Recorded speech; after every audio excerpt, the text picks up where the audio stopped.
Thank you for joining us wherever you are. This podcast episode is brought to you by the Old Ways Actual Play team. This actual play uses the 7th edition Call of Cthulhu tabletop role-playing game rules by Chaosium. This actual play is performed by adults and in an adult setting. While we try very hard to stick to language for all ages, listeners should know that this podcast may include mature themes. All content, including names, places, events, companies, and etc., that may bear resemblance to entities living or dead is strictly coincidental. My name is Michael Diamond, and for tonight's game, I will be your keeper. Thank you for joining us again on another episode of the Old Ways podcast. I'm your keeper, Keeper Michael, and we return to horror on the Orient Express, where we rejoin our story in Trieste. And so, as we like to do at the top of the show, we like to thank all of our listeners and our Patreon supporters. If you would like to join the Patreon and potentially throw a shred of goodwill, or perhaps ill, your choice, at our investigators, you can at patreon.com/theoldwayspodcast. And so we're going to get to introductions and to someone who's likely to have a very busy night, and that would be the man sitting at my right. Hello, this is Mike, and I play James Robert Fraser, who's creeping up from the crypt and has been assailed by a terrible screaming. Indeed, sir, there has been. To Mr. Fraser's right. Hi, I'm Rena. I play Lady Elizabeth Fitzroy, and I've had a perfectly lovely afternoon having tea and looking at journals and being embarrassed by the American. So, about par for the course, then. Quite. At the end of the table. Hi, this is Giles, and I'm playing Simon Griffith. I am resting comfortably, working on my Greek, and in no position whatsoever to save poor Mr. Fraser from his decision to go into the crypt by himself. Well, you know that, Jim. He's bound to make all sorts of decisions without you around. To Mr. Griffith's right. Hi, this is Miranda, and I play Maggie Bellinger, and I'm starting to think about what Richard would be like with a prosthetic. Have you selected a body part? Not yet, but I'm sure I can figure one out. I have no doubt you will. And last but most certainly not least. I'm Martin, and I'm playing Richard Courtney, and I think at this rate, we're going to need an entirely prosthetic Richard. A fake dick, you say? On that note, the Bora wind chases you back to the hotel, Miss Bellinger.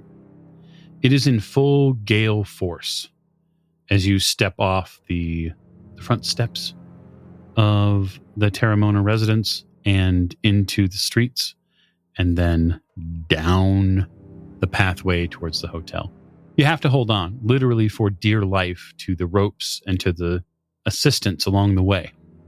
Otherwise, you feel like you're going to be completely blown to sea. That said, for you, Lady Elizabeth, it's a little different. The cane helps, but it also somewhat hinders because you're not able to grab on with both hands. You sort of have to use the cane to steady one part of your body. And the struggle becomes very real and almost frenetic as you get to some spaces here in Trieste where there are some wind blocks from the Bora. The both of you are fortunate, should you so choose, that a local taxi driver offers you his cab to take you rather than allow you to be bowled over down the street. I would certainly be interested in taking him up on that offer. Definitely. Yes. Grazie. He doesn't even charge the two of you. He helps you to the hotel and then makes sure that you get inside. He says something to you in Italian and tips his hat, trying to keep it still on his head before getting back into his taxi cab and driving off. Well, I must say, Miss Bellinger, as lovely as Trieste is, I will be quite glad to leave the winds behind. Oh, yes, myself as well. It's dreadful traveling around this city. Should we take this to Simon? Yes, I rather think we should get Simon and the professor. I don't know if Mr. Fraser's back yet, but we should see who we have and have a discussion of what to do next. And maybe, well, the professor might know some Greek. I don't know. What do they study in mathematics? But who knows? but also tea. Okay. So, Professor, when we last left you, you were unconscious, which wouldn't be the first time. You do manage to wake slightly at a knock that comes to your door a couple of times. First, it's soft, and then all of a sudden, it's rather loud, and you can hear Miss Bellinger's voice coming through the door. Richard, are you in, Richard? Yes. Come on in. I have Lady Elizabeth with me. May she come in as well? Yes, that would be fine. I enter. So, Richard, you're a bit splayed out there in the chair. It looks maybe like he fell asleep in the chair, Miss Bellinger. The device is in his hand. Very similar dazed sort of look on his face. Richard, are you okay? I think so. Were you using the device again? Well, I had some time to myself and thought, I must get to the bottom of this. Oh, did you find out anything interesting? Well, it seems for every answer there's another 10 or 20 questions. It's never ending. Oh, we found some more answers and questions ourselves. What did you discover? What kind of gesture to Lady Elizabeth, who I'm assuming has the journal and such? Well, Professor, I don't suppose they teach you ancient Greek in mathematics programs. I'm afraid my knowledge of Greek is limited to the alphabet. I mean, delta, yes, omega, sigma, useful in notation, but unfortunately I don't read any of the words. I was rather hoping you'd be useful this time, but apparently not. Well, let us gather up Mr. Griffith. We discovered some documents and things. That might help us find the missing medallion. But in Greek? Yes. Yes. All right. Are you feeling well enough to come with us? Do you need Paul or? No. I'm fine. I can do without Paul, thank you. You notice a distinct tone of disdain in Richard's voice. Well, yes, no point in hanging around here. I don't know, with looks at the device, anything could happen. Yes, I agree. Well, let's go get Mr. Griffith. Yes, perhaps he is a little more himself. Okay, so the three of you walk down the hall, not too far, and Simon, it doesn't take the knock on the door to get your attention. You can hear three people walking down the hall in this hotel. I will make an effort to stand and go over to the door and open it. I am dressed. I'm just comfortable. Okay. Afternoon. I take it you all need me? Well, depends on if you're feeling up to it, I suppose, Mr. Griffith. I'm feeling a little bit better today, but I'd rather not be functioning as anybody's shield today, if you don't mind. Oh, no vigorous activity. More some reading if you happen to know any Greek. I've been working on my Greek ever since we determined we were going to be coming down this way, ever since England. Well, that's helpful, I suppose. Let's find somewhere to sit down. Mr. Griffith, you probably shouldn't be up and about too much, as long as you can avoid it. And perhaps you can give us a look and see if you can determine anything. Sure, a table or a desk would be fine. Well, perhaps we could fetch her some tea. Why don't you do that, Professor? Sure, that would be fine. Richard will disappear off and attempt to contact the hotel staff. Fantastic. Easily done. The hotel staff are happy to make sure that you can ply your friend with tea or whatever else he may desire. Okay. So are you guys going to set up here in Simon's room, or are you going to go downstairs where there's a more communal atmosphere. If Simon's up for going downstairs to where there's a more communal atmosphere, we can. But I think we would leave it up to Simon, who's not feeling his best. Because stairs. Mm-hmm. I mean, it depends upon who wants me to lean on them. And I'm sure that's not Lady E, so. No. Did we not get a Maggie will offer. communal room? No, this place doesn't have communal rooms. This is singular rooms. And so mixed up then. Yeah, it must be somewhere else. I'm thinking of. I will lean on Miss Maggie to go downstairs. Perfect. She proves to be a staunch support for your movements. She holds your weight well. Once downstairs, you are able to get a hold of food and drink, etc., and also the staff can provide you a small stool or bench seat that they might say a small child for you to prop your leg on if you so desire. Yeah, that's fine. Or a pillow or something. I am not wearing shoes. That's the only thing I'm not doing. Simon is wearing socks, but he will be damned if he wears shoes right now with one of them probably swollen 2 times its size. Yeah, that foot is fairly well swollen, so you do manage to put a sock on it, but not a shoe at this point. That's all the decorum they can get out of me at this point. So I guess the question would be are you going to show him the diary and the papers? I'm going to explain the whole medallion thing and the missing one first because he wasn't there for that. We have these papers from the family. Unfortunately, my ancient languages involve Latin, not Greek, so I was rather hoping we could get a little bit, at least, of knowledge before having to seek outside help. I shudder slightly, remembering the last time I had to have outside help with a language in some terrible tome. Oh, yes. Anna, that little girl that you helped awaken. So, on that note, Simon will take out his Greek book and he opens it up, and you see nestled in there's a scrap of really old parchment with some Greek letters on it. Ooh, I'm going to give the professor a hard spot hidden roll upon seeing that paper. Ooh, that's 29 under 71, which is a hard success.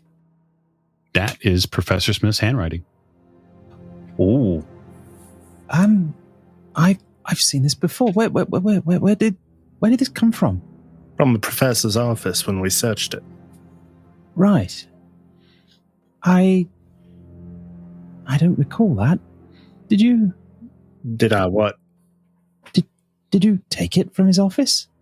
Well, yes. It looks like it's got something to do with the dig where he found the device. So that's why I have this here to translate it so I can figure out what the hell is going on with what you keep putting on your face. What else do you have? This is it. Right. Oh, And this word means sea or ocean. Right. This is not exactly, a language I am used to working with. These aren't normal letters here. No. Did you get very far with it? I'm working on it. The problem is this is classical Greek, and the book I have is modern. I'm not sure how you'd say it. So there are similarities, but it ain't the same. And I never went to school for classic Greek. They don't offer it very much in the mountains because we're not near the sea. Well, I suppose, unless Paul magically speaks or reads ancient Greek, we'll have to find some sort of professor at the university or something to translate for us. Let's see what I can do. Yes. 58. Ain't gonna happen. Nope. So we'll put it together like this. You are not able to make enough of a sense of what the diary is trying to tell you. The first page is befuddling. And you get to the point where you're making too many guesses. And then it's like any almost anagram of sorts when you start making guesses about what words mean or what context are in. the meaning of the sentence starts to fall apart, and it's not a frustration point for you, but it's more you realize that you're not where you need to be yet to be able to read this. And if this is ancient Greek, there could be all sorts of different ways that the language would have been spoken. Although, given your geographic location, there is at least some hope that someone around here might speak Greek. Of course, you're all welcome to ask Paul. He's not been asked yet, but you're at least there's a better chance of someone speaking Greek here than, say, maybe back in the Appalachians.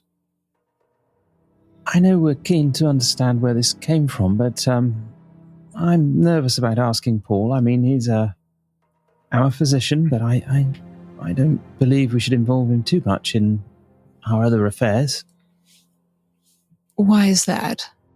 I have a feeling, intuition, a feeling in my guts, should we say. The torn up ones.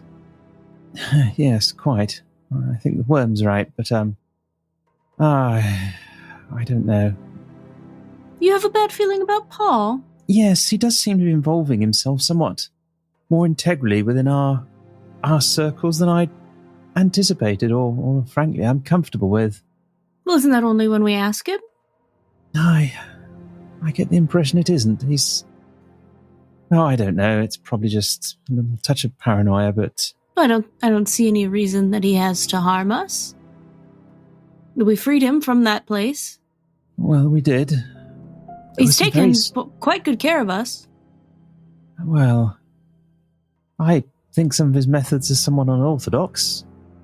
That's fine. He's progressive then in his medical treatments. Let me put it this way, Professor. I would prefer to keep things within the group as much as possible, considering what we are dealing with. The more people we have to involve, the more danger there is of things getting out. So if there is a chance that Paul can help with this matter, it would be better to let him help than to go somewhere else and have it spread around town. And if we have to go find a professor or someone to translate, very well, but we should at least try the options that we have. We have resources for a reason, Professor. It is quite the conundrum, isn't it? I mean... No, it's not. Well, I don't know. I guess things will play out as they will. Quite. So I think we're all in agreement, except for the professor, that we're going to ask Paul if he has any knowledge of Greek. Is this correct? Quite. Who wants to go fetch him? I'm afraid it's not going to be me. I don't mind going and fetching Paul. Go forth and fetch, Miss Bellinger. Well, I'll just ask him if he speaks any Greek, and then I may or may not need to fetch him. Okay. You head up to Paul's room. Yep. Knock on the door. Paul answers. Hello. He opens the door. Hello, Paul. It's nice to see you. Are you having a good day? Yes, mostly. I've been doing some restocking. I've made a few trips out now to make sure the medicine bag stays full. And yeah. That's understandable. I have a question for you, Paul. Do you happen to read any Greek? No. Okay. No. Latin was preferred in university over Greek. Yes, well, I figured it was worth a try.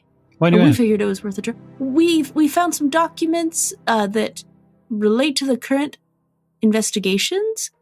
However, they are in Greek, and so we figured we would ask you first before we find a formal translator. Well, thank you for thinking of me. Of course, Paul. Anytime. And Maggie will walk away. Make me a spot hidden roll. Okay.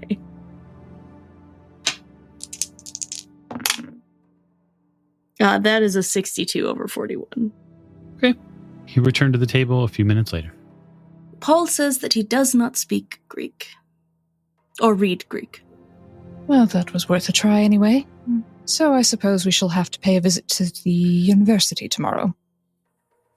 The staff come by and ask you if you would like to have something to eat for dinner. Yes. Yes, please. They give you a few menus. They tell you that the cook has made a wonderful rack of lamb for this evening. and they're happy to pair that with some local potatoes, and they have a fine bisque that they've made, a tomato bisque. Sounds delightful. Mr. Fraser will be quite put out that he missed this meal. Lady E, do you mind if I hold on to some of these pages at least? I can work on them this evening. See if I can puzzle it out any other words. It'll also help me learn more about what we're trying to learn. As long as they're returned safe and sound in the morning, Mr. Griffith. It'll just be in my room, ma'am. Without blood splatter, preferably. I can't promise that if the professor comes into my room. Oh my. He tends to bring trouble with him. Perhaps you should sleep solo then. I'll let him take some of the loose pages, but I'll keep the journal with me. Okay. You all have a nice meal. Well, those of you who are downstairs eating, and you're able to relax for a minute. There are some fleeting thoughts as to where Mr. Fraser is, but you likely just assumed he's having a grand time at the cathedral. He does like that sort of thing. He is a church-going man. Speaking of, at said church, Mr. Fraser, it's been quite the few past moments. The scream that rings around in your ears is a kind of you've heard of before. You have heard men scream at their last moment. You have heard that rattle around inside your eardrum when someone loses all control at the sheer terror of what's happening in front of them. That's the sort of sound that pierces you now. It comes up straight away through the staircases from the lower crypt. And Father Reese's voice carries quite well. Is it a scream that is suddenly cut short? Yes, there is a bit of a gurgle at the end there. A bit of a gurgle. So as I understand it, at present I'm kind of up in the shadows in the kind of the main body of the cathedral, and I can see a figure sitting on the pews, and there's movement in the shadows somewhere else in the cathedral. At the moment of this scream, do either of these, let's call them people, react? I'd say people is generous, but the forms do react, yes. And in what manner does the person sitting in or the form, the figure sitting in the pews react? Shock, I would say. Am I able to? Do they sort of stand up? Am I able to get a slightly better look in the candlelight? I mean, I appreciate this is all happening in a sort of a fraction of a moment. So that this figure that is sitting on the pew here is probably about, I would say, about 15 to 20 yards from you. So they're on the other side of the main aisle of the church in the back. It looks like they were likely head down either in prayer or reading something. And when that sound occurs, they look up and then sort of half stand up out of the pew. Like they're caught in the moment you see them, they're caught with the understanding that they something has happened. They don't know what it is. Genuine shock. Okay. What about the other movement that I saw? Is there further movement? That is definitely a cat. Right. Oh, okay. So it's kind of, I see a small furry form leap down off the back of a pew or something like that, maybe. The back of the organ, yeah. Back of the organ. Oh, it's up at the organ, is it? Okay. Well, I think at this point, I'm going to show myself in the light and call out to the figure at the back. Polizie, call the police. The figure stands to their full height, which is not very tall, maybe no more than a little over 5 feet, and they begin to move towards the center aisle. And it looks like they're going to turn towards the doorway that leads out of the church. Father Risi is hurt. I'm going to help. And then I'll head towards the stairs that lead back down to the crypt again. I'm just trying to kind of make it apparent that I'm not responsible for the scream that's happened, because I'm obviously in the body of the church. I'm not down the stairs and that sort of. And I'm hoping that comes across to this presumably this little old lady who's been minding her own business, Right. praying in the back of the church. You scream out your alibi and then Yeah, scream out my alibi. Yes, that's what I do. turn to the stairs and head back down. And I have my my gun in hand, and I'm gonna grab a candle as well Okay, for some additional light. sure. Luckily, the father did light several candles on the way down, but having one in hand is not a terrible idea. Yeah, just backup. Getting down towards the bottom of the stairs, I assume that you're hustling. You'd tell me if you're not. I'm hustling cautiously. I think I don't want to run straight into the jaws of something awful. But yeah, I mean I'm really not sure what to expect down there. So there is speed but caution. I think it's probably the best. So you hit the short landing that leads to that short flight of stairs eventually before the crypt. There's maybe 6 or 7 of them before that center area where the 5 crypt doors are. And it does not take you but a few moments in the available light to see the father's form in the center of that room, the center of this mosaic tile, and the ominously large pool of blood that is surrounding the top of his form. He's on all fours. He seems to be falling towards the floor as you get closer. The blood that's exiting his neck is an arterial issue. So there is heavy spray. Before I go into the room, I am with my revolver in hand, scanning it to see who is here that could have caused this. Okay, hard spot hidden. Because, he's not done this to himself. Probably not, no. That is not even a normal spot hidden. All right, would you care to push the roll, sir? Well, seeing as you asked so nicely, how could I refuse? How do I push this roll? I think really the only way to push the roll is just to move into the room, and holding my gun in one hand and this kind of candle in the other, kind of try and fill with light the corners that maybe are slightly in shadow. Mm-hmm. So I guess I'm kind of putting myself a little bit more in danger that way by being just a little bit closer to perhaps the source of the good father's injury. Sure. Well, that's a 94, so that's not a success.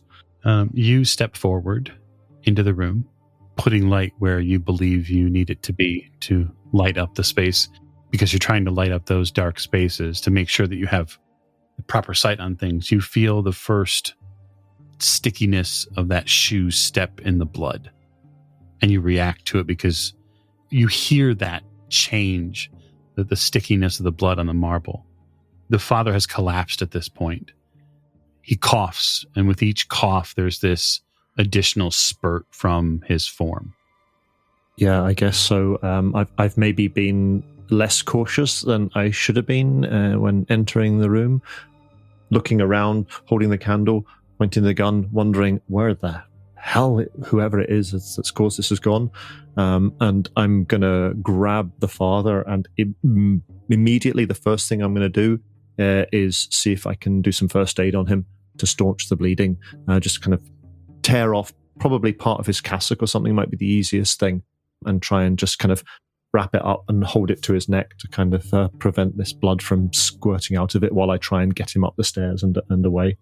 So a first aid roll will be required. Absolutely. To save the father, as he has taken a major wound. Okay. He's not the sort of character that has the ability to. First aid is not something that Mr. Fraser is particularly adept at, but he has a modicum of understanding.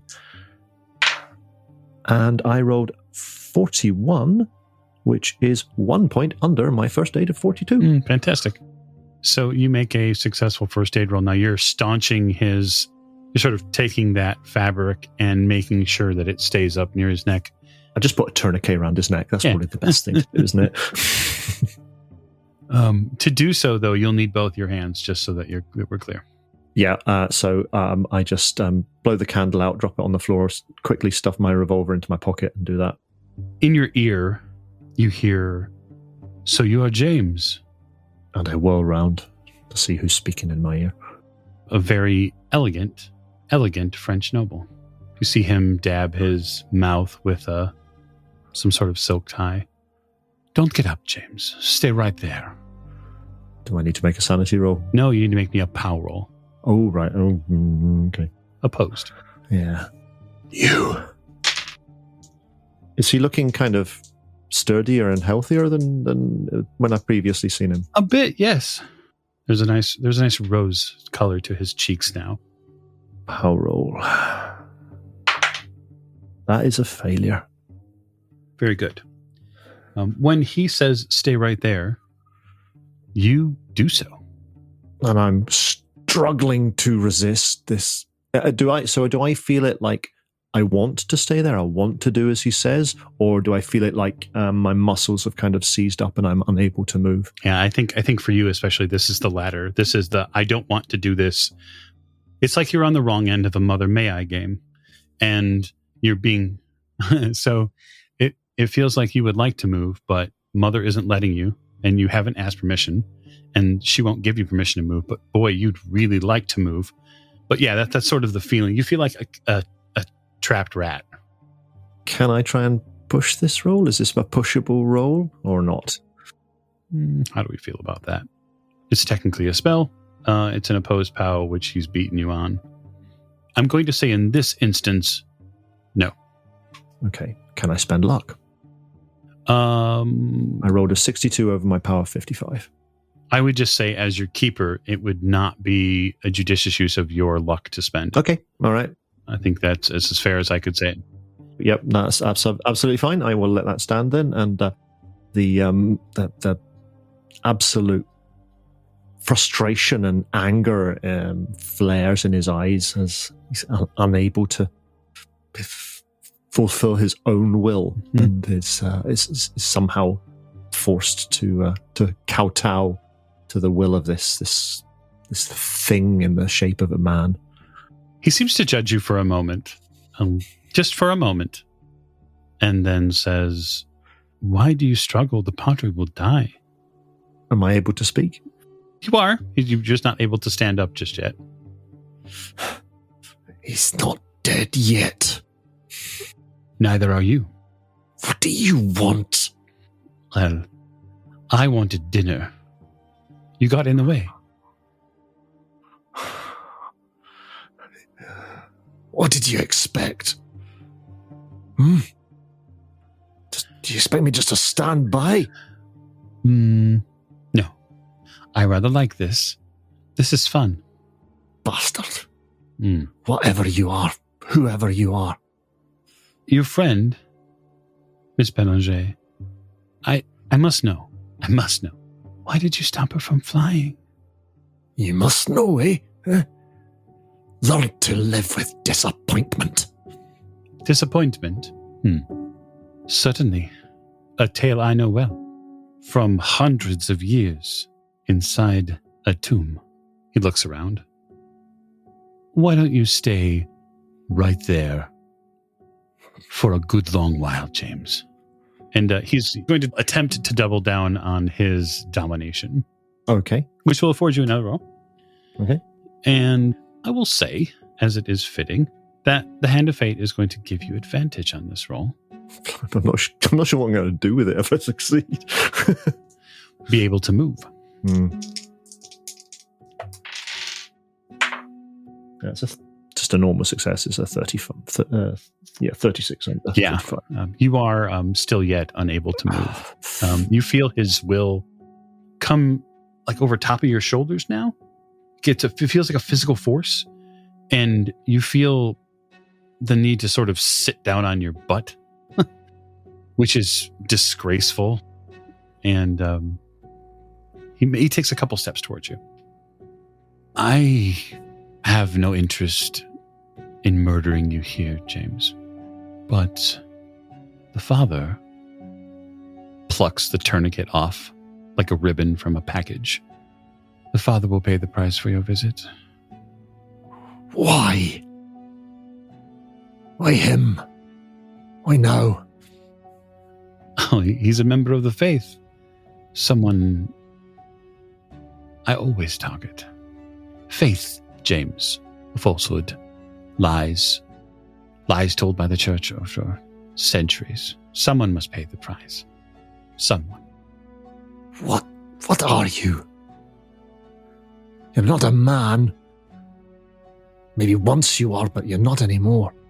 I do admit, after so many years of this state, only certain parts work. But a man? No. Member of the undead, perhaps. What I am is on a mission. And I will remind you not to stand in Miss Bellinger's way. She and I see things very much the same. You twisted her with your lies and your evil. You can't win, you know. Why not? Because tyrants never win. Ooh, I like that. Tyrants, right? Is that what I am, a tyrant? Fair enough. You're holding me against my will. You've taken this man's life against his will. What's that if not the act of a tyrant, eh? Fairly judged. I accept your title. He leans down, almost predatorily, and takes a couple of fingers worth of the Padre's blood and licks his fingertips. It's much better fresh, but it will sustain me until we see each other again. He steps back. You can't have her. You can't have her. We won't let you. You watch him change shape in front of you. Yikes. You watch his body melt down into this dark, furried form. Twin golden orbs, long woven snout. And he howls from the depths of the crypt.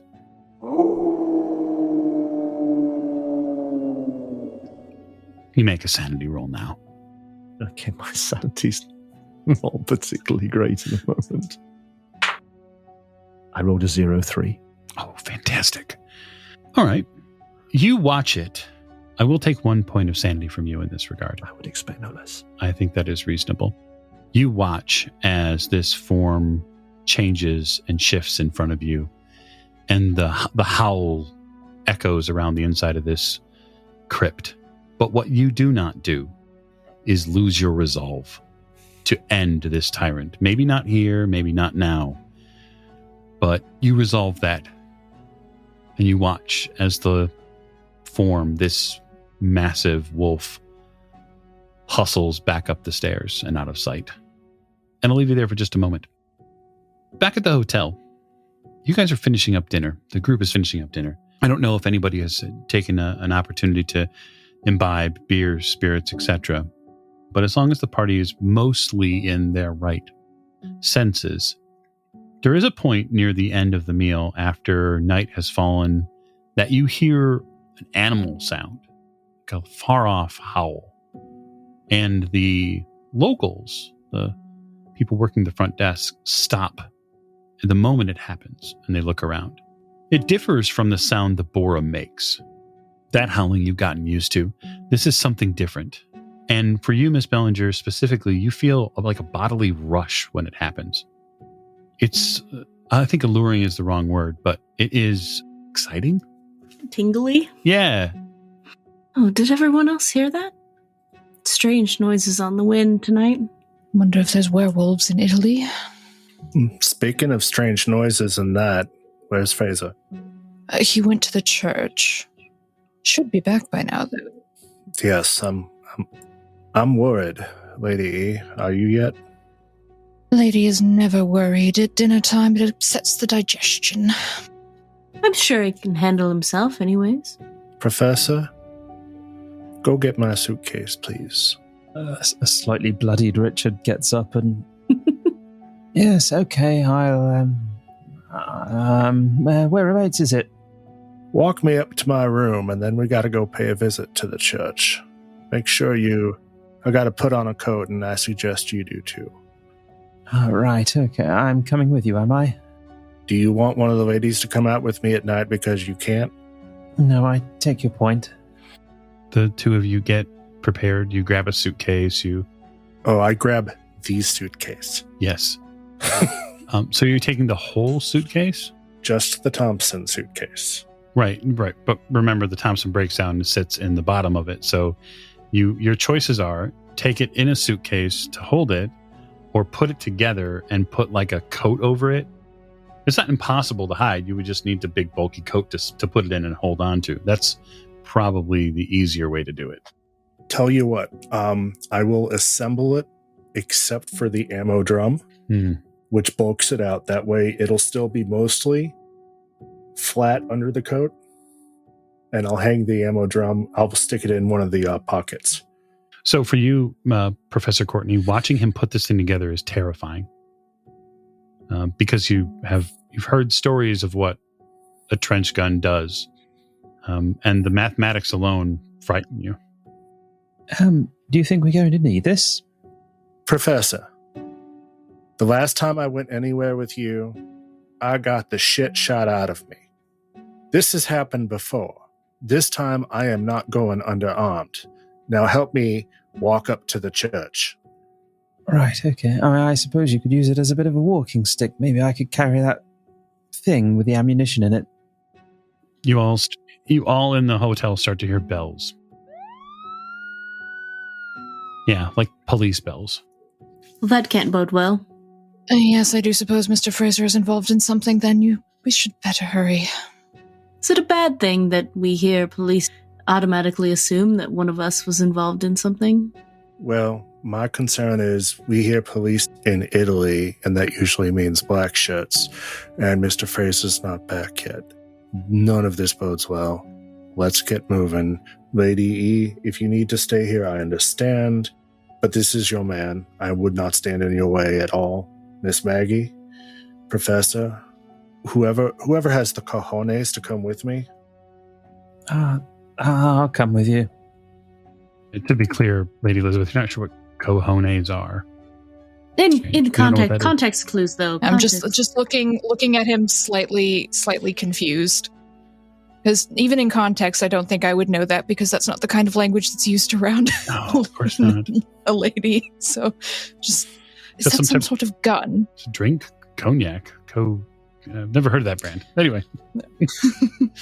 So the group hustles off towards the church, yes? So it is under the cover of night, as evening has now fallen some time ago. And you see a sort of commotion in the church area.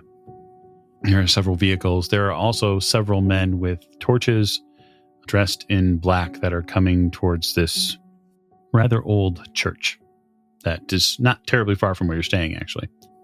There is a lot of screaming and shouting outside of it.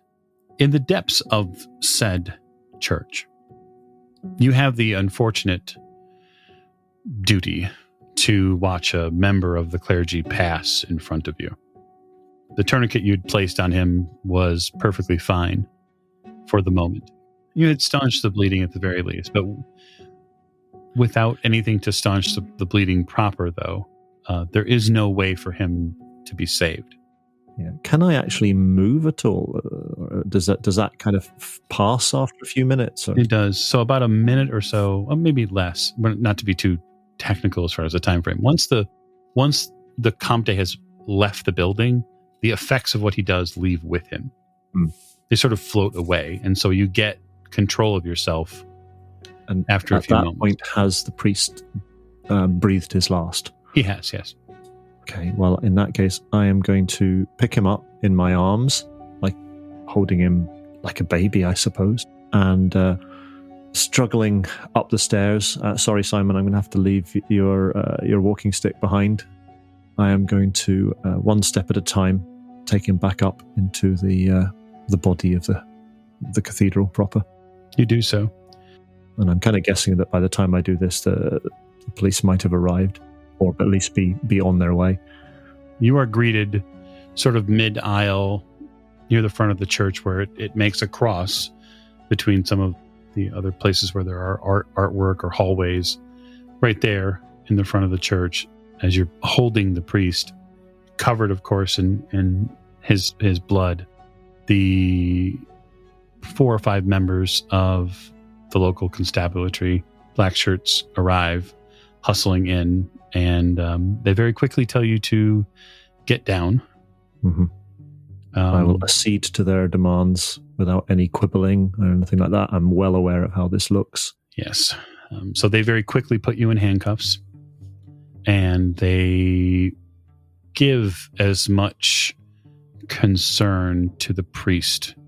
They make sure that he is sitting on the floor in a proper position, but no one's worrying over him. You can tell that. You must call an ambulance. Call the doctor.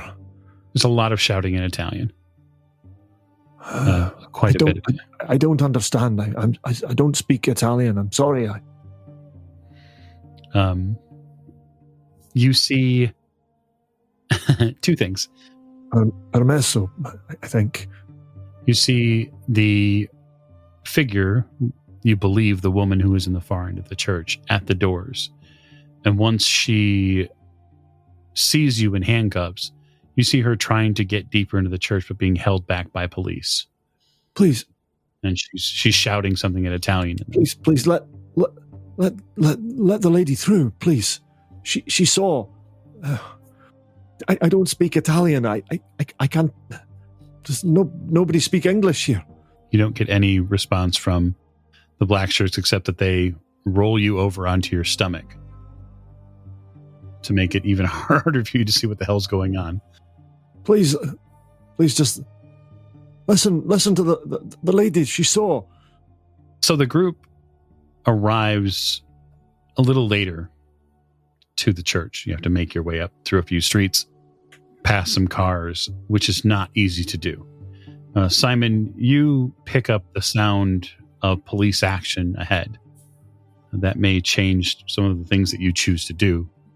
But barring any changes, what you witness is moments after your arrival, a bloodied James Fraser is walked out of the church by Italian police.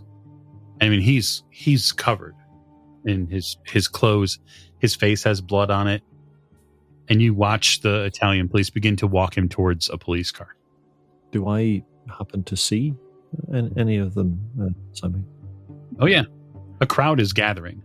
Are these cops fascist black shirts, or are they cops? These are black shirts. You're not really sure if there are non-fascist black shirts at this point in Italy. Okay. Well, I didn't know uniform style kind of things, so...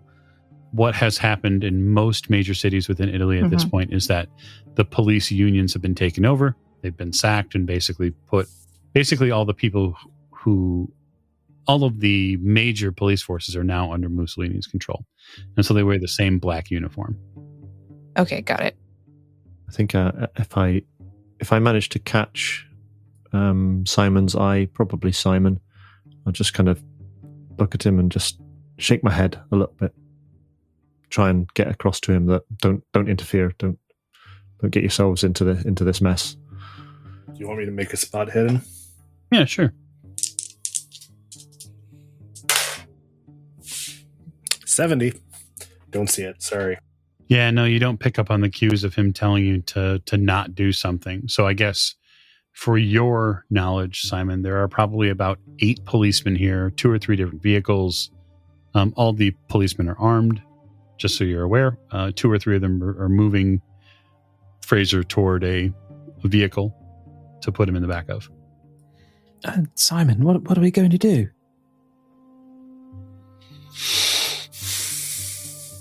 We're going to do nothing right now, unless you are a whiz with a pistol. We can't risk drawing attention to what you're carrying, Mr. Griffith. No, there are too many of them for what I am carrying at this time. I think we need to head back to the hotel, and we have 2 options ahead of us. Let us discuss them back at the hotel. We'll also need someone who speaks better Italian than any of us. Perhaps a nice lawyer. We could fire off a telegram in the morning to Milan, see if we could do anything with that. But at this point right now, let's go ahead and head back to the hotel and not talk in the street. I'm going to try and catch Fraser's eye while we're doing that, just to let him know that we know he's in trouble and we're going to try to do something about it. Yeah. I haven't forgotten him. Yeah. I think you two probably exchange a rather concerned gaze. You do, unfortunately, Mr. Fraser, have to bear the weight of seeing your employer and your lady watch you get put into the back of a police car. Mortified. Yes. At that point, they close the door. This is a tiny Italian car, and Mr. Fraser is not so tiny, so it does seem like you get to go a little bit to clown college. They don't pound your head in, obviously. They properly put you in the car, but you do feel like a little bit of a car's a little small. After that, the police begin to shoo people away. You see there, those of you who remain, a few minutes later, an ambulance arrives and they take the body, which is covered by a sheet. They take a body out of the church. Simon has already left. He knows he does not want to have a policeman shove him at this point because it will get bad. Yes, indeed. For both of us. So with the Bora as your lonely guide, you find your way back to the hotel.